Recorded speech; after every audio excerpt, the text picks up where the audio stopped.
Welcome to the latest episode of Branding the Experience, where we discuss ways where we can create environments where employees actually want to come to work and customers want to keep coming back. Hi, I'm Ken Bator, your host for Branding the Experience, and the subject today, branding and controversy. You probably won't be surprised that I'm going to be talking about Nike and their new campaign with Colin Kaepernick. And what I want to talk about from a business standpoint is, did Nike do the right thing? And I'll get to that in a minute. I will say personally, I almost completely disagree with Colin Kaepernick as both an entrepreneur, as the founder of Bator Training and Consulting, and especially as the chief executive officer of the Police Officers Credit Union Association. I completely disagree with Mr. Kaepernick.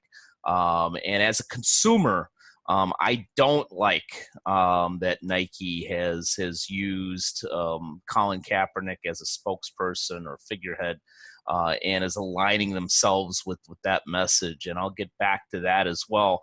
As a consumer, I will not be using any Nike products.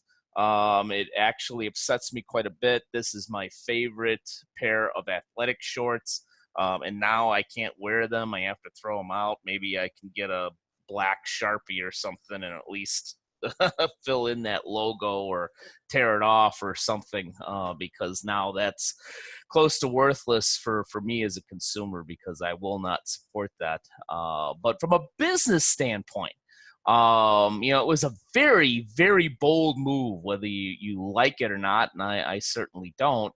But from a business standpoint, in a branding perspective, yeah, did they do the right or wrong thing? Well, yes and no.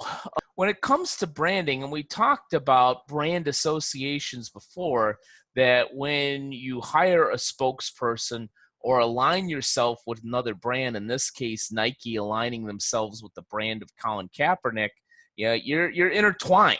Whether you like it or not, now you're kind of stuck with it for a while. And in this case, it's not an instance where, say, Tiger Woods and Accenture way back when, or Bill Cosby and Jello, or whatever else, that you could just drop the individual and move on. This is a whole campaign and foundation that they're aligning themselves with. So Nike stuck with it.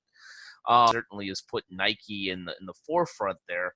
But from a business standpoint, if they truly believed, and I'm assuming they do, believe in what Colin Kaepernick stands for, coupled with the business standpoint of saying, we want to connect with the people and athletes that align themselves with Kaepernick, then you could actually make the case from a business standpoint that they probably did the right branding thing.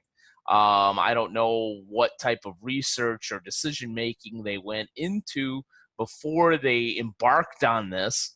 But if their intent was to better and closely align themselves with those folks that do support Kaepernick and his message, then they did the right thing, assuming that that particular sector of the economy, of the marketplace, is going to increase their buying and support of Nike, because then that actually is obviously going to help profits. I'll even go to one of the examples that I use when I talk about branding, and that, you do have to be yourself. You do have to put yourself out there in what you believe. And if Nike truly believes that Kaepernick's message is the right message, then that's probably in some ways a wise business move, because if you believe that and you try to hide it, that's going to come out from a branding and message standpoint anyway. But I often refer to a comment that was made in a book that I like a lot. It's called Choose Yourself, written by James Altucher. And he talks in the book about the fact that there are basically three categories of people in that there's going to be a group of people that, just love what you have to say, almost follow you blindly, and really connect with who you are. Then there's going to be another extreme that no matter what you do, they're not going to like you. They don't align with your message and your brand, and they'll never use you as a business or connect with you. And then there's another third that is kind of apathetic. They don't really like you. They don't really hate you. Your message doesn't upset them or even resonate with them. So using that theory and that logic, there's certainly going to be a third that, frankly, as a consumer, I'm part of, that absolutely positively wants nothing to do with Nike and Colin Kaepernick and what he stands for, and kneeling for the anthem, which I think is not the right thing to do. And frankly, I think is a very poor way to try to make a point, whether it's legitimate or not. So certainly Nike has completely alienated themselves from this third that will never be a part of that message. They certainly, and we've seen it from Serena Williams and LeBron James, and I'm sure a number of others, that will embrace Nike, which will, from that particular sector, hopefully for them and their stockholders, I guess, bring them more profits from that sector. And then there'll be a third that, is kind of on the fence. Maybe they don't care. Maybe they see both points. Even today, I was going to get a cup of coffee and saw, a few people walking down the street with Nike gear. I don't believe that was the third that are in huge support of Colin Kaepernick. I think that was probably the apathetic third that likes their clothing and doesn't care one way or another, and kind of like I used to be with my Nike shorts that I just threw over my shoulder. Just liked the product and thought it was comfortable. So from a branding business standpoint, frankly, Nike didn't necessarily do the wrong thing.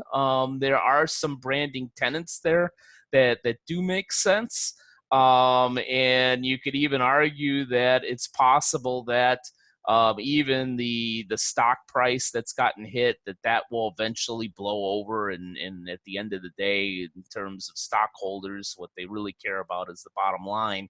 And if that other third that supports it does bring more profits for Nike, then certainly stockholders will be happy. But from a business standpoint, it actually does possibly make some sense.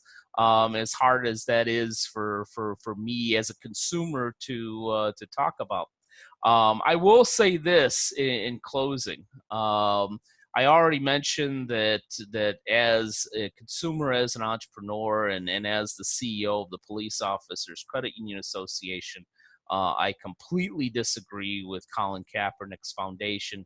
I completely disagree with just simply the act of doing something that I would deem as disrespectful during the national anthem. But I doubt that Colin Kaepernick will see this video. If he does, I challenge you. You've created a brand for yourself in a way that I wouldn't recommend, in a way that I don't agree with. But for whatever reason, you've created a brand foundation. You're a figurehead. You're a person that, whether it's good or bad, people certainly know about you. I challenge you from not just a branding standpoint, but from a let's look forward scenario of, I challenge you, now that you have this foundation and this brand, what are you going to do to end some of the divisiveness, to be able to actually be a light or a beacon that possibly, if there truly is social injustice, and maybe there is, what are you going to do now that you have this enlightened brand out in the public to connect certain communities, to connect the neighborhoods with law enforcement?